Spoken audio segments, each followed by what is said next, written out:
Firman Tuhan di dalam keluarga lah yang harus mendidik anak-anak. Hari-hari ini anak-anak muda itu kehilangan, saudara. Kenapa? Dia tidak lagi melihat contoh. Ya, jangan engkau manjakan anakmu dengan uang. Semua serba ada, kita puaskan mereka. Ajar mereka tentang bagaimana berjuang hidup bersama Tuhan. Warisan yang terbaik yang kita tinggalkan bagi anak kita adalah iman. Amin. Tuhan berkata, cari Tuhan. Ya, tinggalkan dosamu, tinggalkan segala yang tidak berkenan, berseru kepadanya. Biarlah orang jahat meninggalkan rancangannya dan ia kembali kepada Tuhan, maka dia akan mengasihaninya.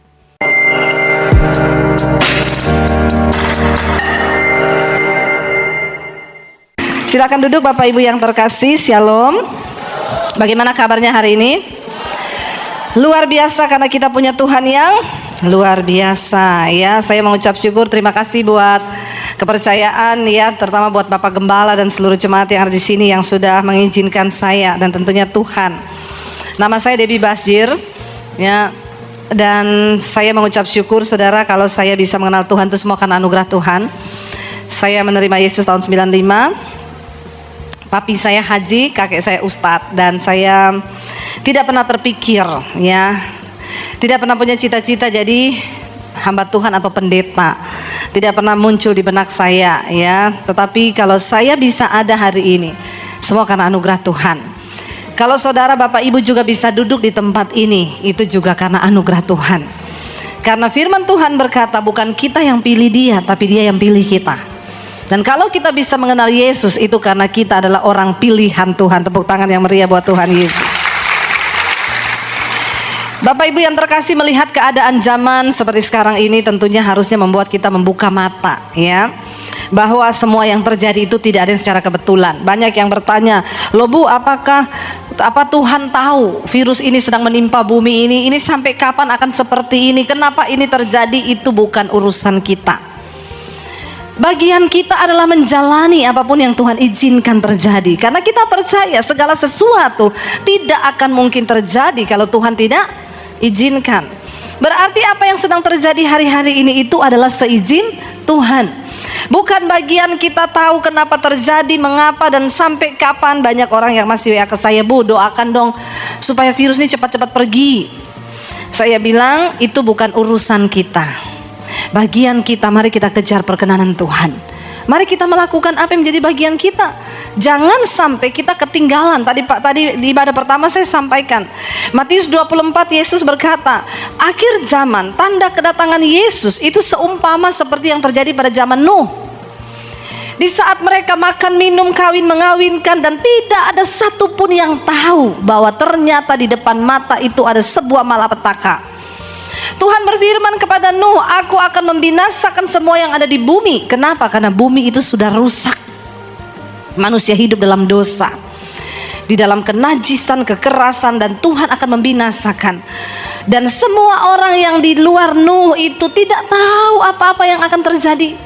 Saya percaya kita bukanlah orang yang tidak tahu dengan apa yang sedang terjadi hari-hari ini, tetapi kita adalah orang-orang yang membuka mata iman dan mata rohani kita untuk melihat apa yang sedang Tuhan lakukan. Amin. Ayo kita buka mata. Nah saudara, apa yang harus kita lakukan hari-hari ini? Saya ingin kita membaca Yesaya pasal 55 ayat yang ke-6. Firman Tuhan berkata di sana, carilah Tuhan selama ia berkenan ditemui, berserulah kepadanya selama ia dekat. Cari Tuhan. Ya, ada orang bertanya kepada saya begini, Bu, ngapain Tuhan dicari-cari? Ya, pernah satu kali saya pelayanan di Jakarta. Saya naik Grab waktu itu pagi-pagi sekali dari daerah saya di Jakarta Selatan ke daerah Gunung Sahari. Dapat sopir Grab, dia bilang, Ibu pagi-pagi gini mau kemana Bu? Saya bilang ke gereja. Jauh amat rumah dari sama gerejanya. Saya bilang saya ini pendeta, jadi saya ini diundang khotbah ya, makanya saya di daerah selatan pergi ke daerah kota. Oh ibu pendeta, iya saya juga orang Kristen. Oh puji Tuhan. Terus saya tanya dia, masnya nggak ke gereja? Ini kan hari Minggu, nanti sore ya. Oh enggak Bu, saya memang ke gerejanya setahun sekali. Terus saya bilang, oh kenapa nggak ke gereja? Lalu dia balik tanya sama saya, lah ibu kenapa ke gereja? Saya bilang cari Tuhan dong. Terus dia jawab gini, Tuhan kok dicari-cari? Tuhan tuh gak perlu dicari Bu, Tuhan di hati. Ih, kayaknya bener ya. Saya merasa keskakmat loh dengan jawabannya dia. Ngapain ibu cari-cari Tuhan? Tuhan tak perlu dicari, Tuhan di hati, Bu. Ibu tahu saya ini ya, Bu, walaupun saya mabok, saya putar lagu rohani di mobil. Saya bilang, jangan-jangan kamu ingat Tuhan cuma karena mabok toh. Kalau sadar nggak pernah ingat Tuhan. Saya biar mabok ingat Tuhan, Bu. Makanya saya tuh ke gereja setahun sekali kalau Natal. Oh, jadi kamu merasa tidak perlu cari Tuhan? Nggak usah lah Tuhan dicari-cari. Oke, kalau begitu kamu berasa bahwa Tuhan ada di hatimu ya? Iya dong. Nah, pertanyaan saya berikutnya, kamu yakin nggak kamu ada di hati Tuhan apa enggak? Dia bilang gini, kalau itu saya nggak tahu itu, Bu.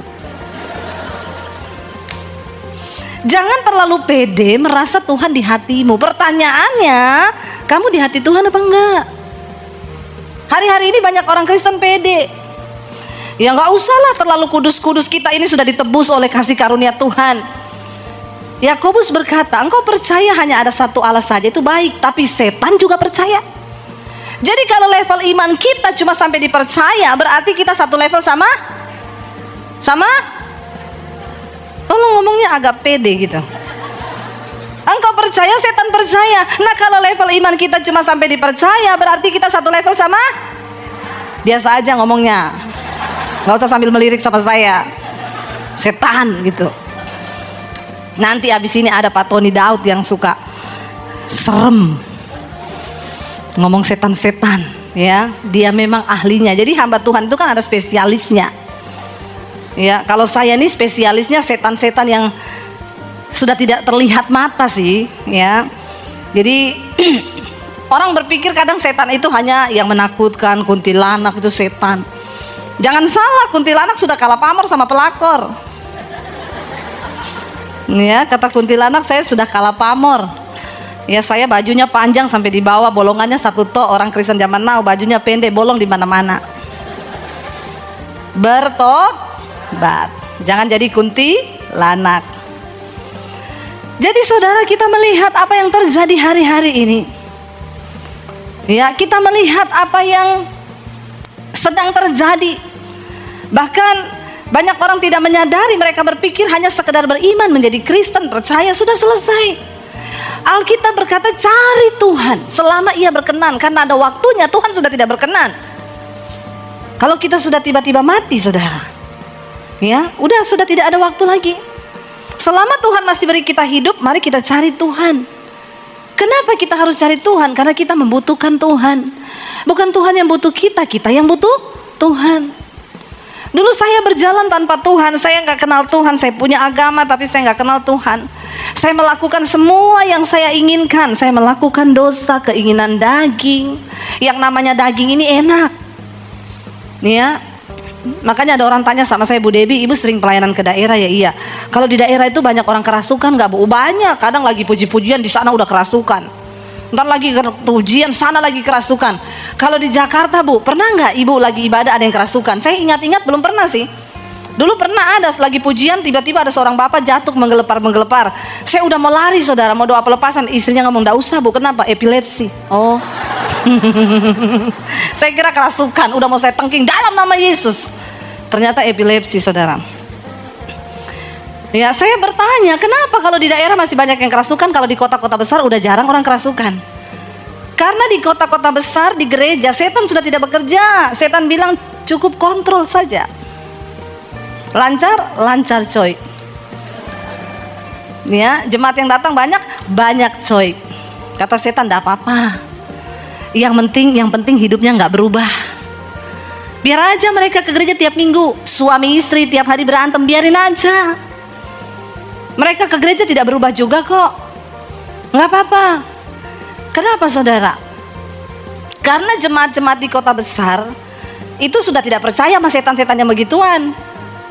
Ya, mana ada orang percaya lagi setan menampakkan diri. Yang ada, saudara, di Jakarta sekarang, apalagi dengan adanya YouTube, setan jadi konten.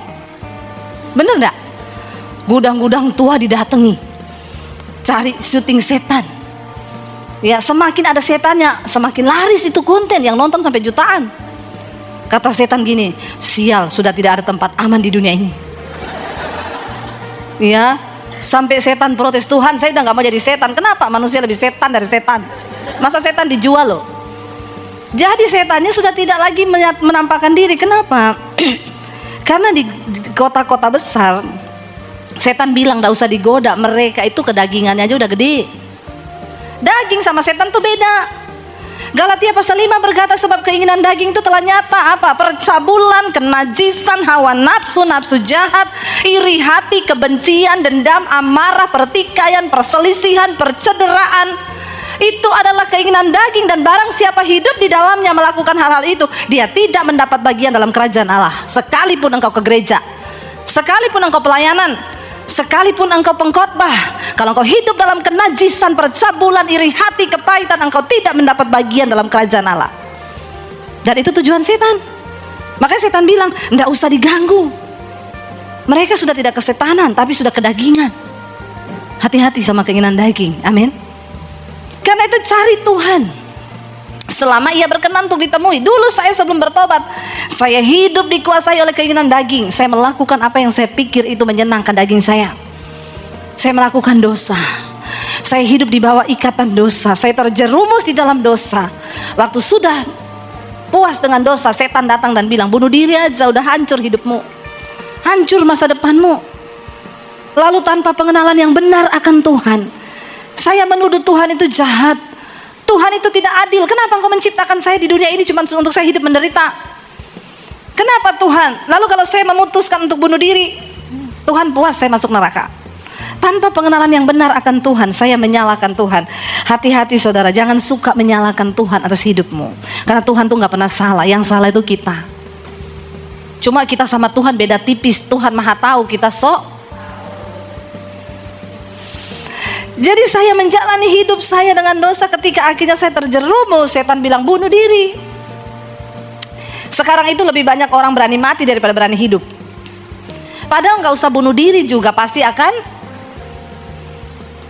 Di Jepang karena pandemi saudara, itu orang yang mati karena COVID cuma 7.000, tapi yang mati karena bunuh diri 20.000. Selisihnya jauh. Makanya di Jepang sekarang diangkat menteri baru, menteri kesepian. Loh bener. Mereka harus berpikir kenapa orang-orang Jepang ini bunuh diri. Yang mati karena COVID 7.000-an. Nggak tahu kalau angkanya sudah bertambah, tapi yang mati karena bunuh diri 20.000. Apa yang sedang terjadi? Ya, kita berdoa saudara. Ya, supaya kita ini berani hidup. Kenapa? Karena kita bersama dengan Tuhan. Hadapi masalah. Ingat, setiap masalah itu pasti ada time limitnya. Nggak usah lihat yang baru datang, lihat saya saja. Inilah jemaat yang suka kepo. Orang datang diliatin. Jangan gagal fokus, tetap fokus ke depan. Amin. Ya, saudara, ini gereja luar biasa loh. Gereja 1 jam saja. Dulu orang bilang, tepuk tangan. Itu sponsornya nanti bisa dikasih 3% yang di belakang, tepuk tangan kenceng. Dulu orang bilang, gereja kok 1 jam saja. Sekarang di Jakarta semua gereja 1 jam saja. Ya, kalau sudah mau lebih di time out dari belakang, bu cepet bu, apalagi di hotel, memang nggak boleh lama-lama. Ya, dari hotelnya nggak boleh lama-lama, cepet bu, harus selesai 1 jam saja. Ya, bukan masalah berjam-jamnya, tetapi kualitas kita beribadah itu yang terpenting. Amin saudara. Karena ibadah yang sesungguhnya bukan di gedung begini. Waktu engkau pulang, keluarkan gedung gereja ini, keluar dari gedung gereja ini, bagaimana kehidupanmu di luar, itu yang dilihat setan. Kalau semua lagi ibadah di sini, setan bilang lagi kudus semua itu. Kalau lagi nyanyi, tepuk tangan, sorak-sorak, wah lupa itu, lupa semuanya. Tapi ketika engkau keluar dari gedung gereja ini, itulah pertempuran iman yang sesungguhnya. Bagaimana kehidupanmu di rumah. Maka saya bilang percuma engkau ke gereja kalau kehidupanmu tidak berubah. Setan tidak pernah takut dengan orang yang rajin ke gereja, tapi setan takut dengan orang yang melakukan firman. Kalau kita melakukan firman, kita gak perlu takut dengan setan. Kenapa? Karena setan takluk kepada orang yang melakukan firman Tuhan. Jadi sebagai orang percaya, jangan takut sama setan saudara. Ya, ada pendoa itu ngomong sama saya, bu, di rumah saya ada setan bu. Terus ibu takut? Enggak. Dulu saya takut bu, setiap kali saya turun ke bawah dia duduk di sofa. Sekarang kalau saya lewat, saya permisi bu. Saya bilang permisi, saya enggak ganggu kamu loh, saya cuma mau ambil air putih. Jadi saya tanya sama dia, bu maaf saya mau tanya ya, itu sertifikat rumah atas nama ibu atau atas nama setan? Ya, kok ibu permisi sama setan ya? Hei, orang percaya itu nggak bisa hidup tinggal bareng setan. Bener apa bener? Makanya saudara juga nggak usah takut. Kemarin saya doakan satu rumah. Ada seorang bapak bilang, Bu, saya mau pindah rumah baru, tolong ibu doakannya. Iya, saya pergi saudara berdoa di sana. Keliling di rumah itu karena gede sampai di pojok, dia tanya, Bu, ibu rasa apa di situ? Saya bilang, rasa apa? Enggak, di pojok ibu di situ rasa apa, Bu? Lapar. Karena saya belum makan. Enggak, saya serius ini, Bu. Ibu enggak rasa apa-apa? Enggak, kenapa? Kemarin ada pendeta berdoa, dia bilang di situ ada sesuatu. Terus katanya harus kasih lampu yang terang. Bukan begitu, Pak. Bapak harus kasih lampu yang terang di situ karena di situ pojok dan di situ gelap. Jadi kalau lampunya remang bisa tersandung orang jatuh di tangga. Tapi katanya ada sesuatu. Kata pendeta itu ada sesuatu. Saya bilang, Bapak, saya nih ya Pak dulu datang di Jakarta, saya kontrak rumah, saya cari yang ada setan. Amin, saudara. Security-nya tanya, Bu, kok ibu berani ngontrak di situ, itu ada setannya loh. Nggak apa-apa, saya masuk, setan cari kontrakan lain. Amin. Karena roh yang ada di dalam kita lebih besar dari segala roh yang ada di dalam dunia ini. Amin. Orang percaya datang bawa firman, setan minggat. Jangan mau tinggal satu rumah sama setan, apalagi permisi sama setan. Ih, enak aja tuh setan. Setan yang berbahaya itu ketika engkau tidak berubah. Engkau pemarah, engkau marah-marah terus di rumah. Suami-suami sampai anak istrimu gak seneng kalau engkau ada di rumah. Ini kayaknya papa saya ini punya roh kuda merah, pencabut damai sejahtera. Kalau dia udah datang, kita semua kehilangan damai. Itu setan. Saudara punya iri hati, kepahitan. Engkau hidup di dalam kepahitan dengan keluarga, dengan saudaramu. Engkau tidak bisa mengampuni. Itu setan yang jenderal itu. Kalau cuma setan yang menampak-nampakkan diri gitu, itu kerucuk-kerucuk punya. Saudara tengking dia juga hilang. Tapi engkau hidup dalam kepahitan, kenajisan. Engkau tidak pernah bisa berhenti dan bertobat dari segala dosa. Itu setan yang luar biasa yang sudah tinggal dan hidupmu dirasuki. Saudara cari Tuhan supaya engkau berubah dalam hidupmu dan engkau tidak bolak-balik ke gereja saja tetapi hidup enggak punya perubahan. Bagaimana? Setan enggak pernah takut dengan orang yang melayani Tuhan. Selama engkau tidak melakukan firman, tidak ada wibawa ilahi dalam hidupmu. Hari-hari ini dunia sedang mencari sesuatu yang berbeda. Kita pengkhotbah, saya tadi pagi sampaikan, apa goal dari seorang pengkhotbah? Ketika dia berkhotbah, tiba-tiba ada yang bertobat mau meninggalkan dosa. Kenapa? Karena khotbahnya itu disertai Roh Kudus. Petrus dulu sekali khotbah 3.000 orang tobat. Zaman sekarang pendeta 3.000 kali khotbah, untung-untung satu tobat. Bertobat. Amin. Ayo kita mulai minta sama Tuhan supaya hidup kita ini berubah, supaya hidup kita ini bertobat. Saudara, sudah tidak cukup banyak waktu lagi kata Alkitab. Ibadah yang kedua tadi saya sampaikan, pergunakanlah waktu yang ada. Janganlah engkau hidup menjadi orang bebal, tetapi menjadi orang arif. Pergunakan waktu yang ada karena hari-hari ini jahat. Ayo berubah saudara. Jadi Kristen yang bijaksana. Jadi orang yang mau sungguh-sungguh mencari Tuhan. Ayat ini berkata, carilah Tuhan selama ia berkenan untuk ditemui. Berserulah kepadanya selama ia dekat. Saya pernah konseling satu orang ibu saudara. Ibu ini kepahitan sama suaminya. Jadi di salah satu acara retreat, ibu ini dibawa saudara oleh panitia. Bu Debbie tolong doakan dia. Saya melihat modelnya itu saya sudah tidak mau mendoakan. Karena saya lihat dia tuh gak kepengen didoakan. Ya cuma karena panitia yang bawa dia ke saya. Jadi gayanya itu datang saudara modelnya begini. Lalu saya cuma lihat kasihan panitianya udah bawa. Ya udah, ayo Bu kita berdoa ya. Saya berdoa. Dalam nama Yesus Tuhan engkau jamah. Kalau Roh Kudus mau lepasan. Kalau enggak juga enggak usah karena orangnya juga memang enggak niat. Tapi ternyata Roh Kudus bekerja. Tiba-tiba dia kelepek-kelepek saudara. Dia teriak-teriak, dia menggelepar-gelepar saudara. Lalu ditahan sama pengkhotbah, pendoa-pendoa di situ ada 6 ibu-ibu. Dalam nama Yesus makin menggeliat dia. Ditengking dalam nama Yesus makin menggeliat. Saya lihat wah ini udah ndak benar. Saya bilang sama pendoanya minggir, mundur semua. Ya, ndak usah ditengking yang begini. Lah terus Bu Debbie dia menggelepar, tunggu minggir. Saya bisikin sesuatu di telinganya, tiba-tiba dia diam. Pendoanya tanya sama saya, Bu, ibu bisikin apa? Kok dia tiba-tiba diam? Saya bilang mau tahu atau mau tahu banget? Mau tahu banget Bu Debbie. Saya bisikin dia tadi cuma satu kalimat. Apa Bu? Bu stop, jangan baper. Langsung diam. Ini bukan setan, ini baper. Harus bisa dibedakan setan sama baper. Jadi dia cari perhatian. Bawa perasaan, makin diperhatikan makin melonjak dia. Akhirnya diam, saya panggil dia, Bu, sini Bu. Ibu itu ada masalah apa ya? Tapi ini juga salah satu penyakit jiwa. Orang itu kalau ada masalah dengan jiwanya tuh ya gitu-gitu, cari perhatian. Nanti aneh ya, orang sakit jiwa tuh bukan cuma lari-lari di jalan, saudara. Saudara tiap hari marah-marah itu sakit jiwa. Amin. Mau sembuh, jangan marah-marah lagi, biar gak sakit jiwa. Lalu saya tanya, dia bilang, saya ini penuh kepahitan hidup saya, Bu Debbie. Kenapa? Saya menikah, Bu. 12 tahun saya menikah dengan suami saya, tidak pernah bahagia saya, Bu. Waktu saya hamil anak yang ketiga, bayangkan tidak bahagia aja anak 3. Kalau bahagia berapa, saudara? Itulah kelebihannya warga plus 62. Ya, tidak bahagia anaknya 3 loh. Waktu saya hamil anak yang ketiga, Bu, suami saya itu minta izin, minta uang, mau pergi sama perempuan simpenannya. Saya bilang sama dia, kamu itu gak takut Tuhan. Di dunia ini gak ada yang saya takuti, termasuk Tuhan. Lalu dia pergi, Bu, katanya. Terus gak berapa lama saya dapat telepon, dia mengalami kecelakaan. Saya pergi lihat, Bu, maaf Bu, kepalanya terbelah, Bu. Terus saya bilang, tapi puji Tuhan gak mati ya, Bu. Mati, Bu. Jadi suami ibu udah mati. Udah lama, udah. Lah terus ibu ini tadi kepahitan sama siapa? Sama dia, Bu. Saya tiap kali ingat dia, saya bilang, terkutuk kau di neraka jahanam. Astagfirullah. Saudara bisa bayangkan, ini orang paling bodoh di dunia. Orang udah mati dipahitin. Emang dia masih bisa tahu? Jangan hidup dalam kepahitan. Yang masih pahit-pahit hati saat ini, buang semua kepahitan. Amin. Hidup ini sudah pahit. Jangan lagi ditambah dengan kepahitan.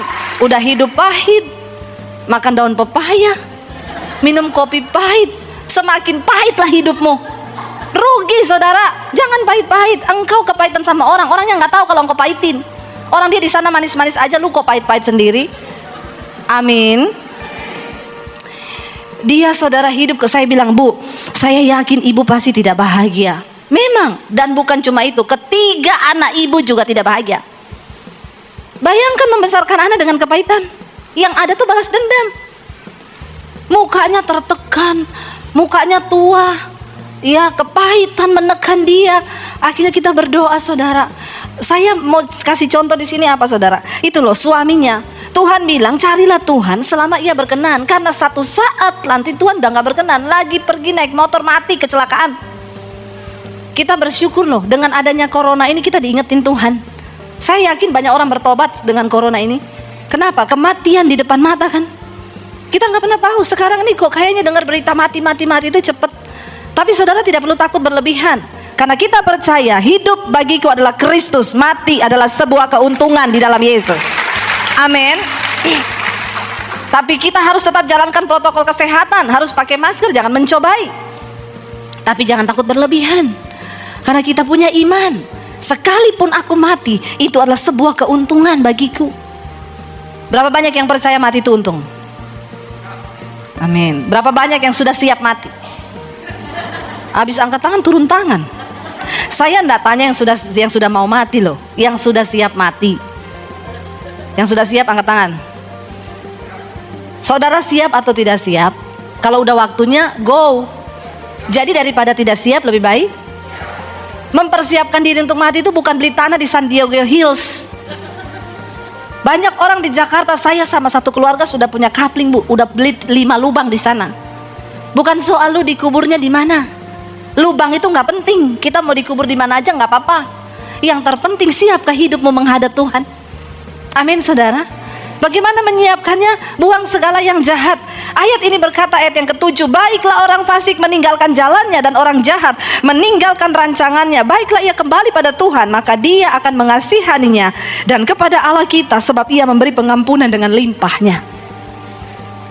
Kalau hari ini ada saudara yang hidup dalam dosa, mungkin engkau bersinah, mungkin engkau seorang homoseksual, engkau seorang lesbian, mungkin orang yang penuh dengan kepahitan dan tidak bisa mengampuni. Bereskan hidupmu saat ini. Jangan bilang saya tidak pernah memperingatkan kepada saudara. Ini tugas saya sebagai hamba Tuhan, untuk mengingatkan Anda supaya bertobat. Saudara ingat kisah tentang Lazarus? Alkitab berkata ada Lazarus, seorang pengemis miskin. Setiap hari dia makan dari sisa makanan orang kaya yang bikin pesta setiap malam. Orang kaya ini tiap malam bikin pesta, dan Lazarus pengemis miskin itu makan dari sisa-sisa makanan orang kaya ini. Menurut saudara orang kaya ini baik atau jahat? Ayo coba. Karena pada akhirnya orang kaya ini ceritanya masuk neraka, dan Lazarus pengemis miskin masuk surga di pangkuan Abraham. Jadi menurut saudara orang kaya ini jahat atau baik? Jahat menurut pandangan kita.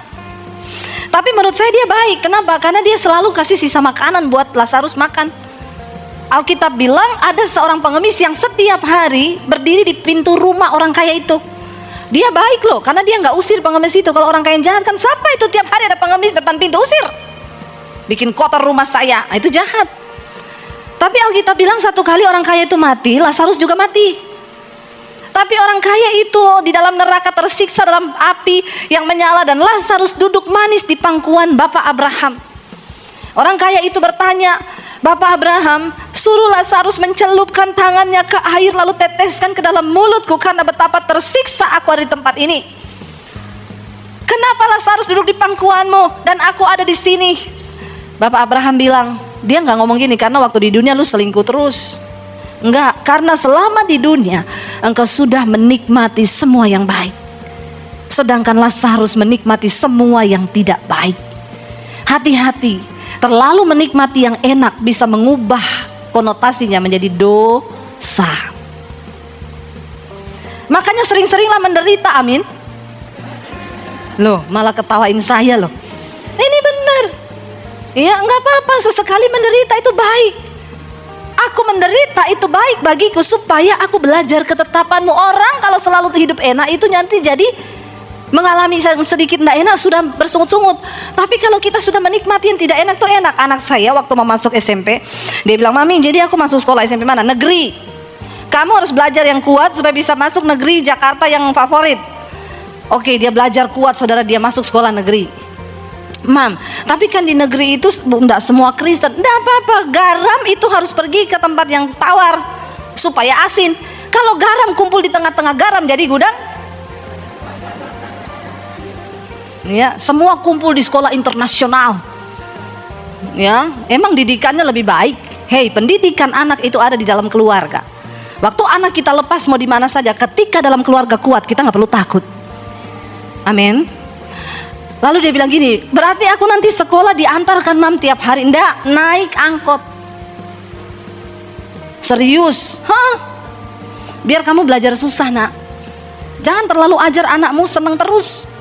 Nih orang-orang yang punya duit nih, semua anak diajar seneng terus.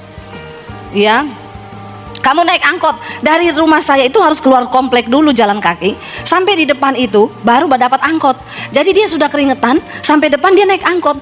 Hari pertama, kedua, seminggu dia pulang marah-marah.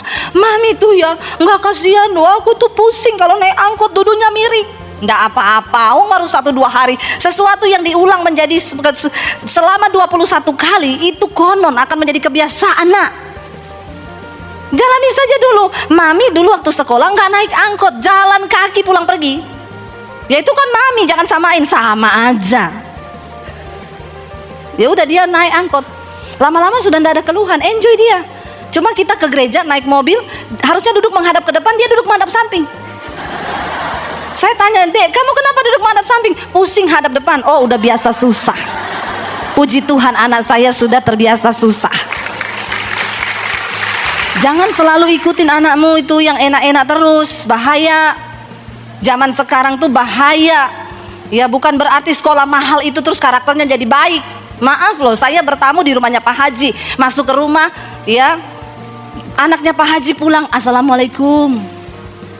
Saya disalami, suami disalami, Assalamualaikum, bapaknya disalami. Saya bertamu ke rumahnya wakil gembala, orang kaya, anaknya di international school. Pulang, tasnya dilempar di ruang tamu, ada kita, dilempar di ruang tamu, dia teriak, Suster, SMA. Saya bilang, Dek, kamu kan udah SMA, bisa bawa tas sendiri, nggak usah teriakin suster. Dia lihat saya sambil ngomong, kepo. Saya bilang sama suami, kalau anak saya sudah saya baptis ulang nih anak. Saya rendam 15 menit. Biar dia buka mata langsung di rumah Bapa di sorga. Apa yang kita ajarkan pada anak-anak kita? Sekolah mahal belum tentu menghasilkan karakter yang baik. Firman Tuhan di dalam keluarga lah yang harus mendidik anak-anak. Hari-hari ini anak-anak muda itu kehilangan, saudara. Kenapa? Dia tidak lagi melihat contoh. Ya, jangan engkau manjakan anakmu dengan uang. Semua serba ada, kita puaskan mereka. Ajar mereka tentang bagaimana berjuang hidup bersama Tuhan. Warisan yang terbaik yang kita tinggalkan bagi anak kita adalah iman. Amin. Tuhan berkata, cari Tuhan. Ya, tinggalkan dosamu, tinggalkan segala yang tidak berkenan, berseru kepadanya. Biarlah orang jahat meninggalkan rancangannya dan ia kembali kepada Tuhan, maka dia akan mengasihaninya. Selama pintu anugerah masih terbuka, ayo kita berjuang untuk masuk melalui pintu yang sempit itu, saudara. Ya, karena lebarlah jalan yang menuju kepada kebinasaan, tapi sempit jalan yang menuju kepada kehidupan. Dan sedikit orang yang memilih untuk menjalani itu.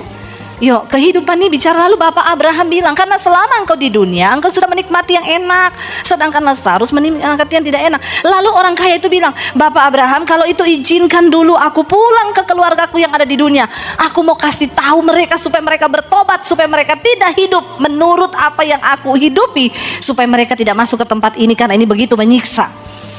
Bapak Abraham bilang, tidak usah kamu buru-buru turun ke dunia. Di dunia itu sudah ada nabi-nabiku, ada hamba-hambaku, sudah ada Debbie Basdir di dunia mengingatkan mereka. Kalau Debbie Basdir aja yang masih hidup mereka nggak dengar, apalagi lu yang dari dunia orang mati, dipikir hantu. Jangan bilang saya tidak mengingatkan untuk bertobat, mengejar hidup kudus, meninggalkan segala dosa, buang kepahitan. Suami istri berantem gak usah lama-lama, 5 menit cukup, amin. Mana ketawa loh? Tepuk tangan dong, mana yang bagian sponsor tepuk tangan tadi tuh? Berantem gak usah lama-lama, 5 menit cukup. Kalau jiwamu sehat dikendalikan oleh firman, engkau sanggup. Tuhan mencari orang-orang seperti itu. Amin. Makanya saya bilang, saudara, orang yang pintar bahasa roh jangan di gereja pakai bahasa roh. Ya, bahasa roh itu waktu engkau berantem di rumah. Ya, waktu engkau mau ngomong ke istrimu, dasar memang kamu itu setan lari tuh. Jangan di gereja bahasa roh, di rumah kebun binatang semua keluar. Ngapain? Hei, setan tertawa lihat hidupmu. Ayo kita jadi orang yang menang. Kendalikan diri. Saya belajar waktu saya menikah dengan suami saya. Ya, pernikahan itu tidak mudah. Yesus bilang 2 jadi 1. Wah, kalau saya ngomongin nanti lama, saudara. Nanti waktunya nggak cukup lagi. Ya, 2 jadi 1 itu separuh saya mati, separuh suami saya mati. Waktu kami menikah, hal terberat dalam pernikahan kami itu masalah komunikasi.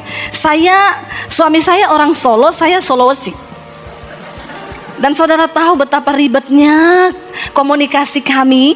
Orang Solo itu kalau bicara nadanya di ujung-ujung tuh turun, rendah. Orang Sulawesi kalau ngomong di ujung naik. Jadi kita tidak pernah ketemu, saudara. Ya, saya tuh panggil suami saya kan Jo, artinya bojo. Jadi saya teriak kalau manggil dia, Jo, itu tolong gini-gini. Dia datang, Mbak Ojo nesu. Saya bilang, aku nih ndak nesu, tapi nadamu itu nesu ora. Lah itu kue nesu, lah iya naiki nesu tenan. Yang dari tidak nesu jadi nesu. Kenapa? Masalah bahasa tuh ribet, saudara. Tiap hari saya ngomong, Jo, itu kalau mbok neng ngomongi alon-alon wae. Suami saya, kenapa? Aku kaget loh. Orang Solo kaget ngomong. Saya bilang kaget aja, nggak usah permisi. Pakai acara loh, aku kaget loh. Kalau orang Solo sih kan, kaget deh, biasa aja. Ini enggak, saudara, aku kaget loh. Tiap ngomong apa, mbok alon-alon wae. Aku ki suwe-suwe iso kena serangan jantung. Duh, capcay, saudara. Jadi tiap hari kita itu masalah bahasa tuh benar-benar jadi urusan. Ini nanti ibadah berikut masih ada? Enggak ada kan? Kita tidak terpatok waktu kan? Kalau enggak saya hentikan. Sudah cukup sampai di sini saja dulu. Ada ibadah yang berikutnya jam berapa? Terus ya. Kita dengarkan suara rakyat ya. Lalu saudara, tiap ngomong apa dia mesti mbok alun-alun wah itu. Terus lalu dia ngomong, non, mbok, dia panggil saya non, artinya nonong nih loh. Makanya saya tutupi pakai poni ini ya. Saudara jangan protesi poni saya, itu memang netizen itu ya. Kalau di mesbah doa ada yang WA, bu, ibu poninya lebih bagus belah kanan daripada belah kiri. Susah ya kita di YouTube itu sampai poni saja dibahas, saudara. Ya, oh haleluya saudara ya. Jadi memang serba salah. Mudah-mudahan tidak ada di sini orangnya. Lalu saudara dia tuh tiap hari gini, say, mau koiki belajar ngomong Jawa. Jadi ngomong Jawa itu gini loh, di belakang itu turun nadanya, jangan tinggi. Jadi ya sudah, saya belajar bahasa Jawa, saya ngomong sama mertua saya, apalagi di Solo itu kan halus banget kan. Saya ngomong sama mertua saya, mak, kowe wis mangan? Suami saya marah-marah lagi. Kowe itu nek ngomong sama orang tua ndak boleh gitu lah, terus piye? Tuh kan dibilang turun aja. Saya bilang, saya ini lahir di Sulawesi, saya tuh besar di Sulawesi puluhan tahun. Terus kita menikah, terus kenapa jadi begini? Saya nggak bisa bahasa Jawa. Terus dia bilang, mesti iso, ora iso. Ojo ngomong ora iso, ngomong o iso ora. Terus saya bilang gini sama dia, aku nih Debbie Bastir bukan Sri Rejeki. Nek ngerti ngono, mbok kowe iki cari ono bojo sing jenenge Sri Rejeki. Jangan sama Debbie Bastir. Dia bilang gini, mesti iso say. Untuk keutuhan rumah tangga kita, please belajar bahasa Jawa. Satu kali saya gini, oke, kalau begitu, kalau itu maumu oke. Bangun pagi saya bangunin dia, Mas.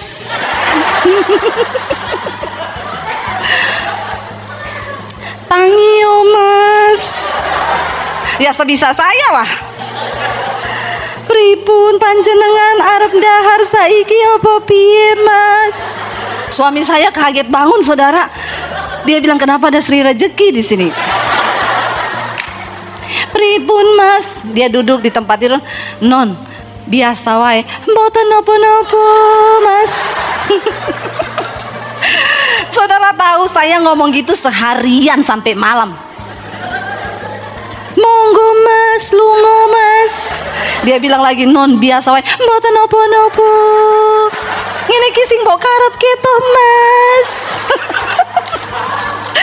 Saudara, satu hari saya mencoba ya seperti apa yang dia mau. Saya nyanyi sama dia. Ya. Saya memang tahu saya tidak mampu, tapi aku akan mencoba. Satu hari saya ngomong gitu sampai malam mau tidur. Piye Mas? Dia nyanyi sama saya, benar ku mencintaimu tapi tak begini. Jadi udah mau tidur malam saya tanya, jadi pripun Mas? Debbie Basjir opo Sri Rejeki? Dia bilang Debbie Basjir. Oke, kalau begitu jangan protes lagi. Saudara, ternyata menjadi cocok itu bukan berarti satu bahasa. Saya mau bilang di dalam rumah tangga tidak ada orang cocok. Saya sampai hari ini sama suami saya tidak cocok. Cuma satu yang mencocokkan kami, firman Tuhan. Amin. Ketika istri tunduk pada firman, suami tunduk pada firman, kita jadi cocok. Itu artinya yang Yesus bilang, bangun rumahmu di atas dasar firman. Jadi kalau istri tunduk sama firman, suami tunduk sama firman, kita berantem semalaman. Halo bapak-bapak, 5 menit cukup. Ngerti sekarang? Ya, itu yang setan takut. Jadi kami praktekkan. Kalau saya yang duluan di jamaah Tuhan lagi marahan, saya peluk suami saya, nggak usah marah-marah loh. Kita harus berdamai biar setan pergi dari rumah kita. Suami saya bilang, dari tadi kek. Ya, loh iya loh saudara, kenapa firman yang mengendalikan? Ayo kita menang di dalam Tuhan. Jangan biarkan setan yang mengendalikan rumah tangga kita. Kita kehilangan damai sejahtera, kita berantem. Ya, ayo kita bahagia itu pilihan. Waktu kita memilih untuk bahagia, maka Tuhan akan memberikan kebahagiaan itu bagi setiap saudara dan saya.